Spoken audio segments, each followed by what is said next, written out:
کی وجہ سے آنا قیمتی ہو گیا کہ ہم آج فلاں دعوت پر گئے ہیں اور فلاں دین کی بات سن کے آئے.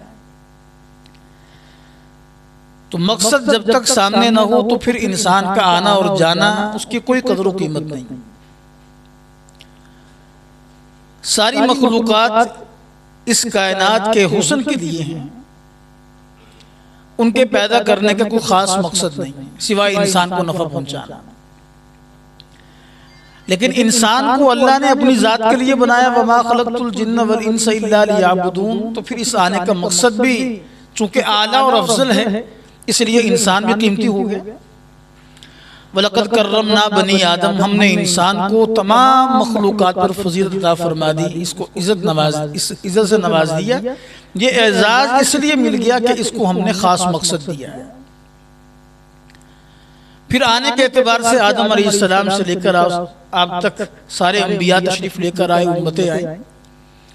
ان امتوں میں سب سے اعلیٰ مقصد اس امت کا کنتم خیر امت اخرجت للناس، لہٰذا اس امت کو تمام سابقہ امتوں پر بھی اعزاز نصیب ہو گیا، افضلیت مل گئی کہ ان کا مقام ان سے زیادہ ہے، اس لیے کہ ان کا کام ان سے زیادہ ہے. آپ کے تشریف لانے کے مقاصد میں جہاں اور چیزیں ہیں وہ اپنی جگہ، بنیادی مقصد یہ ہے کہ جناب رسول اللہ صلی اللہ علیہ وسلم امت کی ہدایت اور امت کو پیغام دینے کے لیے آئے. وَمَا أَرْسَلْنَاكَ إِلَّا كَافَّةً لِلنَّاسِ بَشِيرًا وَنَذِيرًا. ہم نے صرف بھیجا نہیں آپ کو، بلکہ آپ کو اس لیے بھیجا کہ کافۃ للناس، آپ کا آنا ساری انسانیت کے لیے ہے. اور آنے کا مقصد کیا ہے؟ بشیر و نذیرا. ان کو آپ خوشخبری بھی سنائیے اور ان کو آپ ڈرا بھی دیجئے کہ اگر آپ نیک کام کرو گے تمہارے لیے خوشخبری ہی خوشخبری ہے، اور اگر برے کام کر کے آؤ گے تو پھر یاد رکھو جہنم کا سخت عذاب تیار کر رکھا. یہ آپ کا مقصد ہے. اور دوسرے مقام پر تو جناب ابراہیم علیہ السلام خود دعا فرما رہے ہیں ربنا وابعث فیہم رسولا منہم یتلو علیہم آیاتک ویعلمہم الکتاب والحکمہ ویزکیہم. جو مقاصد یہاں دعا کے اندر ذکر فرمائے ابراہیم علیہ السلام نے، وہی مقاصد اللہ نے بھی ذکر فرمائے لقد من اللہ علی المؤمنین اذ بعث فیہم رسولا من انفسہم یتلو علیہم آیاتہ ویزکیہم ویعلمہم الکتاب والحکمہ. هو الذی بعث فی الامیین رسولا منہم یتلو علیہم آیاتہ ویزکیہم ویعلمہم الکتاب والحکمہ. یہ آپ کے مقاصد ہیں.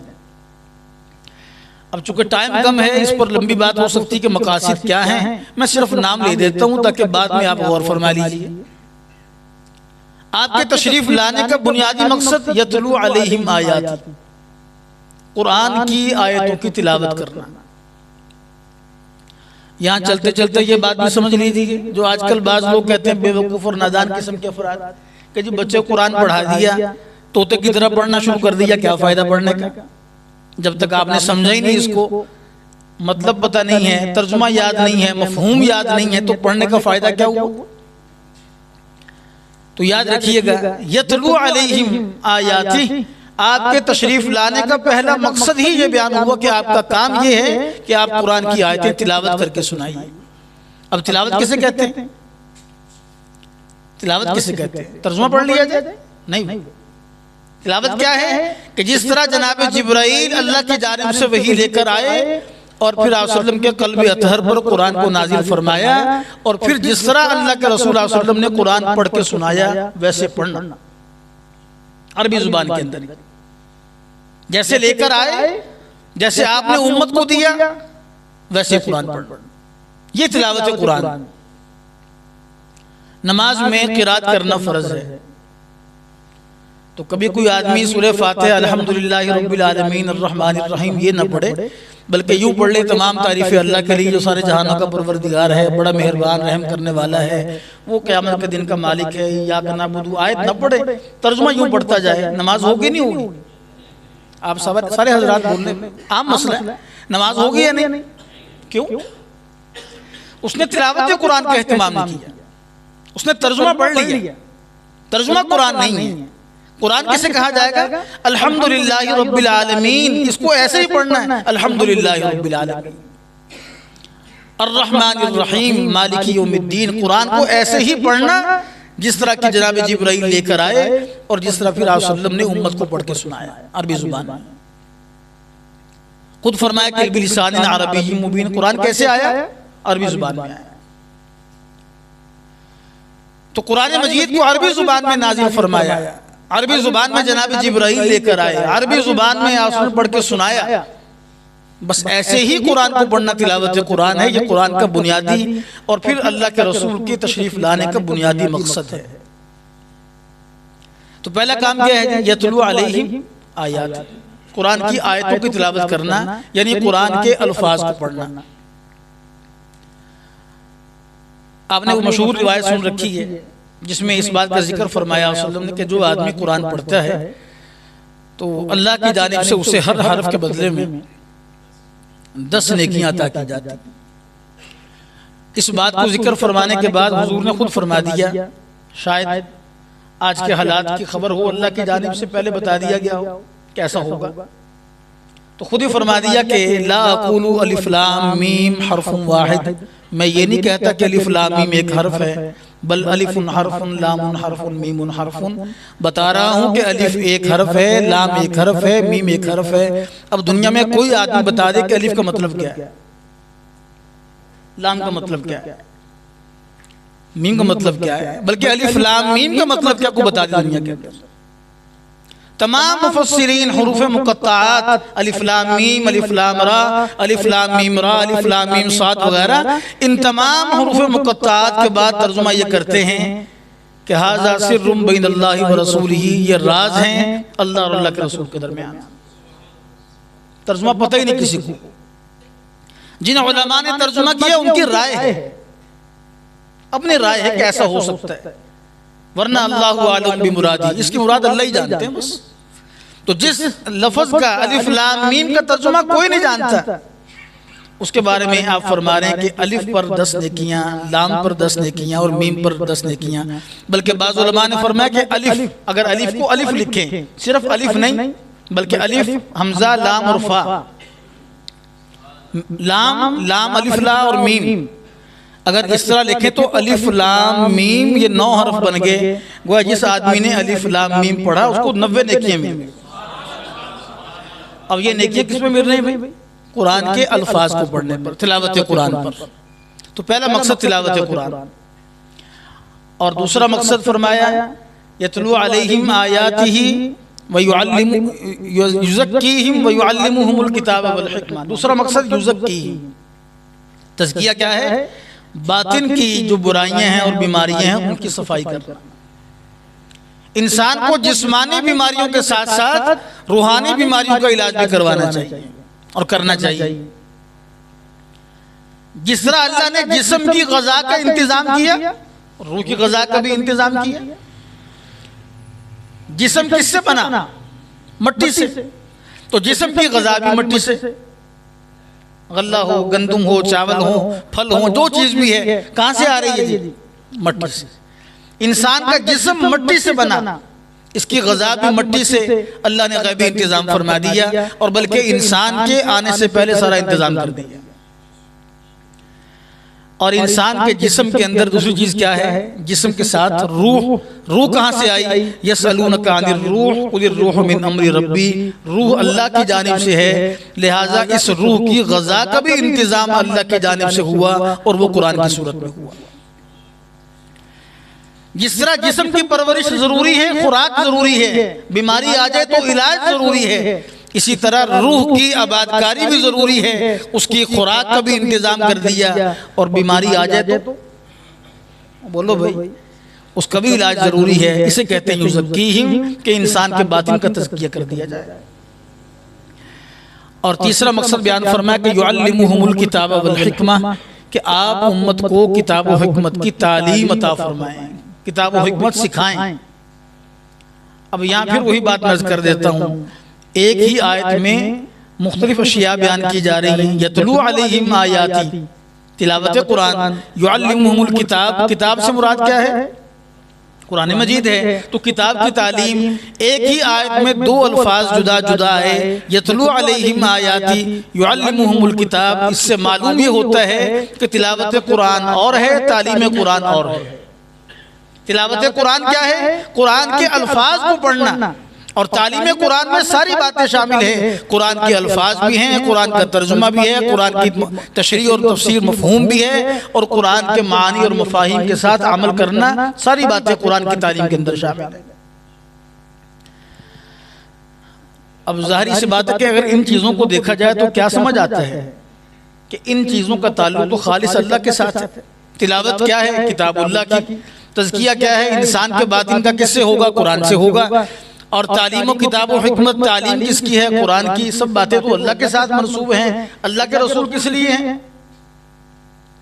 اللہ کے رسول کے تشریف لانے کے مقاصد میں سے بنیادی مقصد ہے یہ سارے کام کرنا، اور یہ سارے کاموں میں سے کوئی کام پائے تکمیل تک نہیں پہنچ سکتا جب تک کہ اللہ کے رسول نہ ہو صلی اللہ علیہ وسلم۔ تلاوت قرآن، الفاظ کو پڑھنا، الفاظ کس پر آئے؟ نزل علی محمد وہو الحق من ربہم، آپ پر آئے تب آپ نے قرآن سنایا۔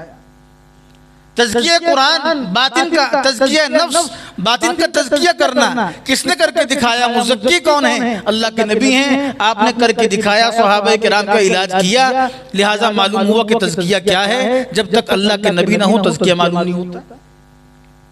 یعلمہم الکتاب، کتاب کی تعلیم، ترجمہ، مفہوم، مطلب، ساری باتیں کب ہوں گی؟ جب اللہ کے نبی ہوں گے، ورنہ تو قرآن مجید میں نماز کا حکم بار بار آیا، اقیموا الصلاۃ، اقیموا الصلاۃ، اقیموا الصلاۃ۔ پورے قرآن مجید میں کہیں نماز کی رکعات کا ذکر بھی نہیں ہے اور نماز کے ڈھانچے کا بھی ذکر نہیں ہے۔ یہ کون بتائیں گے؟ جناب رسول اللہ صلی اللہ علیہ وسلم۔ لہذا جب تک انسان کا تعلق اللہ کے ساتھ نہیں، کامیاب نہیں، اور اللہ کے ساتھ تعلق تب تک نہیں ہو سکتا جب تک کہ تعلق اللہ کے رسول کے ساتھ نہ ہو۔ اللہ کے رسول سے تعلق بھی ضروری ہے اور اللہ کے ساتھ بھی تعلق ضروری ہے۔ یہ دونوں باتیں ملیں گی، تعلق مع اللہ مضبوط ہو جائے گا، پھر اعلان ہوگا کہ ان کنتم تحبون اللہ فاتبعونی، اگر تم اللہ سے محبت کرتے ہو تو جناب رسول کی اتباع کرو، یحببکم اللہ ویغفر لکم ذنوبکم، اللہ تم سے محبت فرمائیں گے، تمہارے گناہوں کو معاف فرما دیں گے۔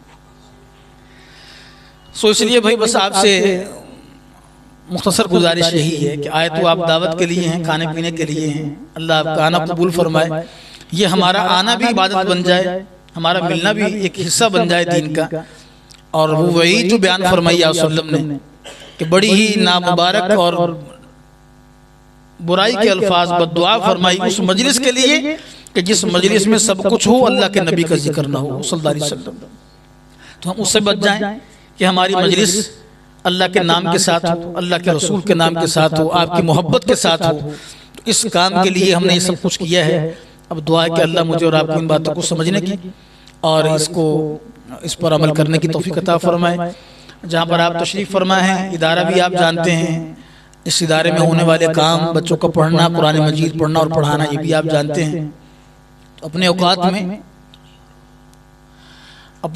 میں، اپنی زندگی میں، اپنی تعلیمات میں جہاں جہاں آپ کو موقع ملے، نماز ہے، روزہ ہے، زکوٰۃ اور حج ہے، تو ہر موقع پر جہاں اپنے لیے دعا کریں تو وہاں ادارے کے لیے بھی دعا کیا کریں۔ یہ ادارے ایسا کام کر رہے ہیں کہ یقین جانیے کہ مجھے اور آپ کو خبر نہیں ہوتی، اور میری رائے نہیں ہے بلکہ آپ صلی اللہ علیہ وسلم کی یہ آپ کا حکم اور آپ کا فرمان ہے کہ انسان کو خبر نہیں ہوتی۔ ان اداروں کی وجہ سے، ان کے پڑھنے والے افراد اور طلباء کی وجہ سے حق تبارک و تعالی شانہ اہل محلہ کے لیے آئے ہوئے عذاب کو ٹال دیا کرتے ہیں۔ یہ اعمال کی بدعمالیوں کی وجہ سے فیصلہ عذاب کا ہو چکا ہوتا ہے، لیکن بندے وہاں بچے، نوجوان قرآن پڑھ رہے ہوتے ہیں تو ان کے قرآن پڑھنے کی وجہ سے، اور یہ ہر معاملے میں ہے، صرف محلے کی بات نہیں کر رہا، ہر گھر کی بات کر رہا ہوں۔ مشہور روایت مبارکہ آپ حضرات نے سن رکھی، علماء تو جانتے ہی۔ ایک صحابی تشریف لے کر آیا صلی اللہ علیہ وسلم کے پاس۔ نیند تو نہیں آ رہی جی وسیم صاحب؟ سکینہ نازل ہو رہی ہے، انا اعطیناک الکوثر، کوثر آ گئی ہے۔ تو ایک صحابی تشریف لے کر آیا صلی اللہ علیہ وسلم کے پاس، اور ان کا مزاج یہ تھا، ان کی تعلیم یہ تھی کہ ہمیشہ بیٹھتے تھے آپ صلی اللہ علیہ وسلم کے پاس، صحبت میں بیٹھنا۔ اصحاب صفہ کا مزاج یہ تھا، سبحان اللہ۔ یہ جو آج میرے پاس اور آپ کے پاس قرآن پہنچا ہے نا، یہ ایسے نہیں آ گیا، یہ صحابہ کرام کی بڑی مشقتیں اور بڑی محنتیں. اس زمانے میں نہ کتاب لکھنے کے لیے کوئی سپارے تھے، نہ کاپی تھی، نہ قلم تھے، یہ حالات نہیں تھے.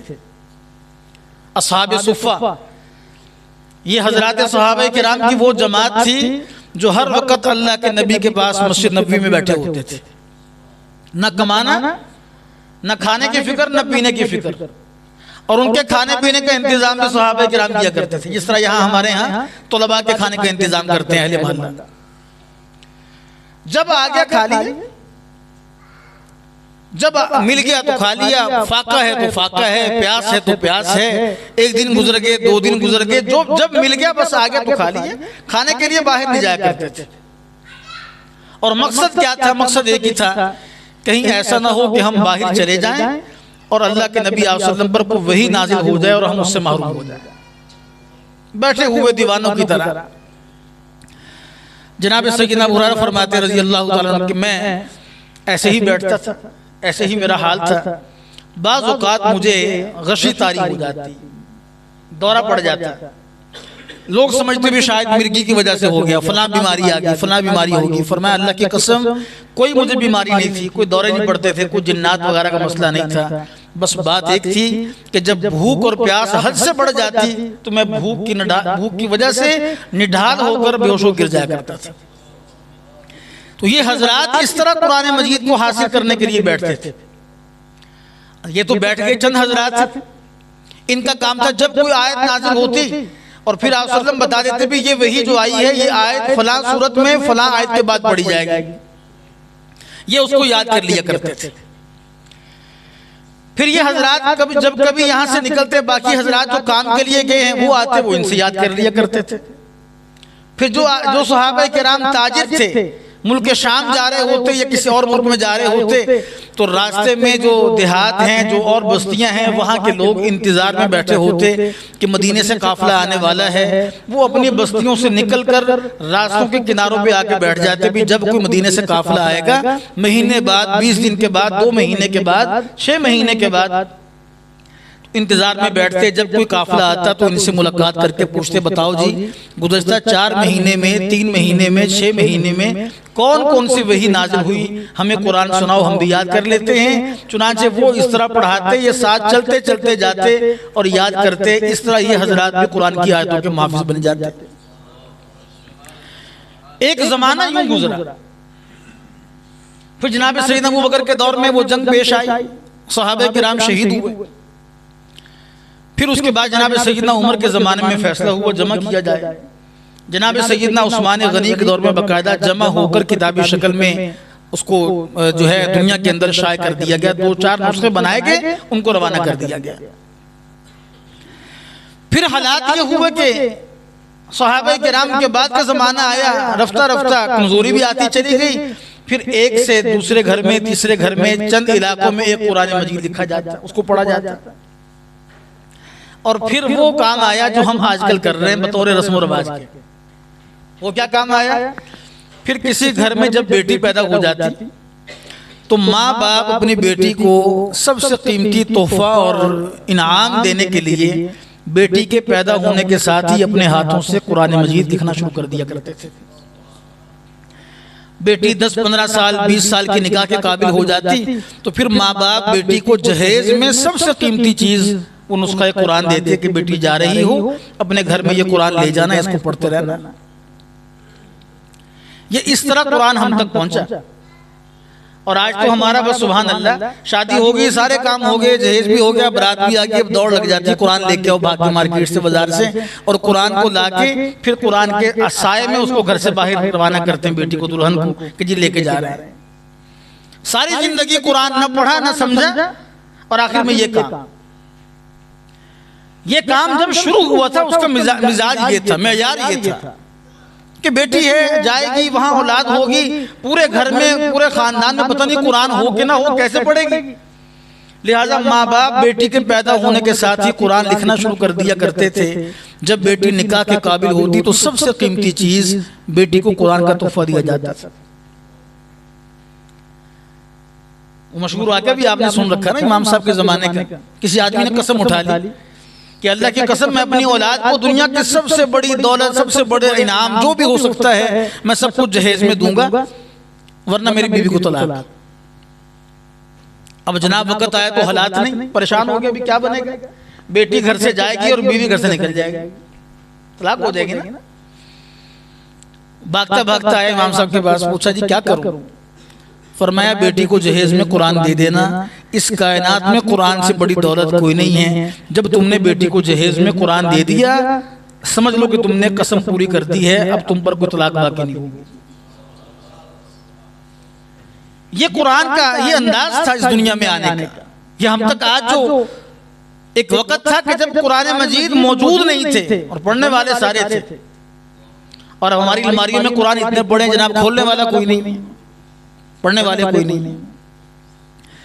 تو اس لیے بھائی بات تو میں نے مکمل کر لی تھی، پیغام آیا جی کھانا دیا رہا ہے 10 منٹ اور بات کر لو، تو میں نے اس لیے بات شروع کر دی۔ بہرحال قرآن مجید کو بھی پڑھنا، ان ادارے کو معمولی نہ سمجھے، بات یہاں سے ہو رہی تھی کہ ان اداروں کو معمولی نہ سمجھیں کہ یہاں پڑھنے والے بچے بظاہر قرآن مجید پڑھ رہے ہیں، لیکن حقیقت میں اللہ تبارک و تعالیٰ کی طرف سے ان بچوں کے قرآن پڑھنے کی برکت سے اہل محلہ سے عذاب کو ٹال دیا جاتا ہے۔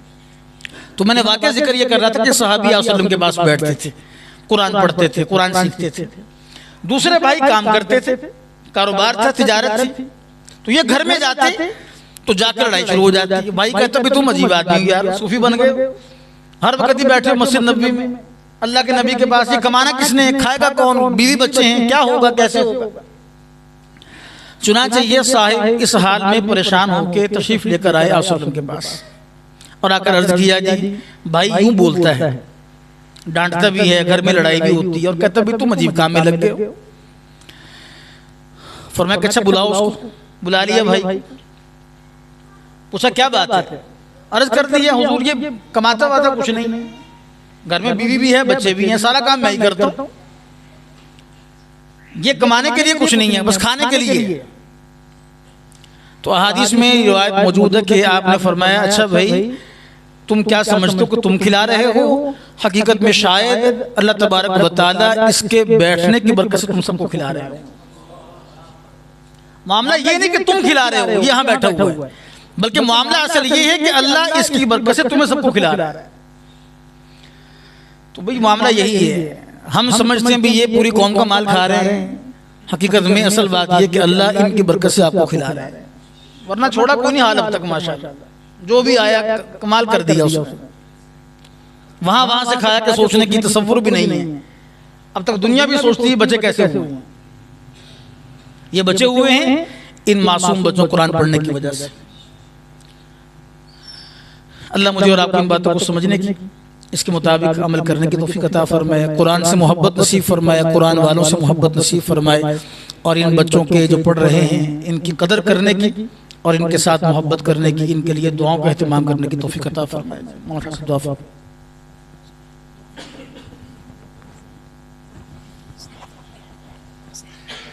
الحمد للہ رب العالمین وکفا والسلام علی المرسلین والحمد للہ رب العالمین۔ ربنا آتنا فی الدنیا حسنہ وفی الآخرۃ حسنۃ وقنا عذاب النار۔ لا الہ الا انت سبحانک انی کنت من الظالمین۔ اللہم نسألک الہدی والتقی والعفاف والغنی۔ اللہم نسألک تمام العافیہ ودوام العافیہ وشکر علی العافیہ۔ اللہم نسألک علما نافعا ورزقا طیبا وعملا متقبلا وشفاء من کل داء۔ اللہم نسألک قلبا خاشعا۔ اللہم انا نعوذ بک من قلب لا یخشع ومن نفس لا تشبع ومن دعوت لا یستجاب لها۔ یا ارحم الراحمین، اے خالق کائنات، اے مالک الملک، اے کن فیکون کے مالک اللہ، ہم سب کے گناہوں کو معاف فرما دے۔ یا اللہ اس محفل اور مجلس کے اندر جتنے افراد بیٹھے ہیں سب کے ساتھ اپنی رحمت والا معاملہ فرما دے۔ یا ارحم الراحمین، مفتی صاحب نے کتنی باتیں کی ہیں، یا اللہ ان باتوں پر ہم سب کو عمل پیرا ہونے کی توفیق نصیب فرما دے۔ یا اللہ ان باتوں کے جتنے بھی فیض و برکات ہیں یا اللہ اپنی رحمت سے ہم سب کو نصیب فرما دے۔ یا اللہ بچے بھی بیٹھے، جوان بھی، بوڑھے بھی، سارے یہاں موجود ہیں۔ یا اللہ ہر ایک کی برکت، جو برکت خیر و برکت ہے وہ ہم سب کو نصیب فرما دے۔ یا اللہ جس ادارے میں بیٹھے ہیں، اس کے ادارے کے بانی قاری محمد صدیق صاحب رحمہ اللہ تعالی، ہم سارے ان کے لیے دعا گو ہیں، ان کو کروٹ اپنی رحمت کا سایہ نصیب فرما۔ ان کی یا اللہ قبر کو جنت کے باغیچوں میں سے باغیچہ بنا دے۔ یا اللہ یہ پودا لگایا انہی کا ہے، یا اللہ اس کا پھل ان کو آخرت کے اندر یا اللہ کما حقہ نصیب فرما دے۔ یا اللہ ان کے بچوں کو ان کے لیے ذریعہ آخرت میں نجات بننے کی توفیق نصیب فرما دے۔ یا اللہ قاری صاحب نے ہم کو یہاں پر بلایا اور ایک دعوت کا اہتمام کیا۔ یا اللہ قاری صاحب کو بھی جزائے خیر نصیب فرما دے۔ یا اللہ ان کے بیوی بچوں بال میں سب میں برکت نصیب فرما دیجو، گھر بار کے اندر خیر و برکت پیدا فرما دیجو۔ یا اللہ اس ادارے کو دن دگنی رات چگنی برکتیں اور ترقیاں نصیب فرما دے۔ یہاں جتنے بھی عملہ کام کر رہا ہے یا اللہ سب کی زندگیوں میں خیر و برکت پیدا فرما دے، سب کی محنتوں کو یا رب العزت قبول فرما لے۔ یا اللہ جتنے بچے یہاں حفاظ بن رہے ہیں یا جو بھی یہاں پر سسٹم نظام چل رہا ہے، یا اللہ اپنی بارگاہ میں اس کو شرف قبولیت نصیب فرما دے۔ اللہم یا حی یا قیوم برحمتک نستغیث، صلی اللہ تعالی علی خیر خلقہ محمد وعلی آلہ واصحابہ اجمعین برحمتک یا رحمن۔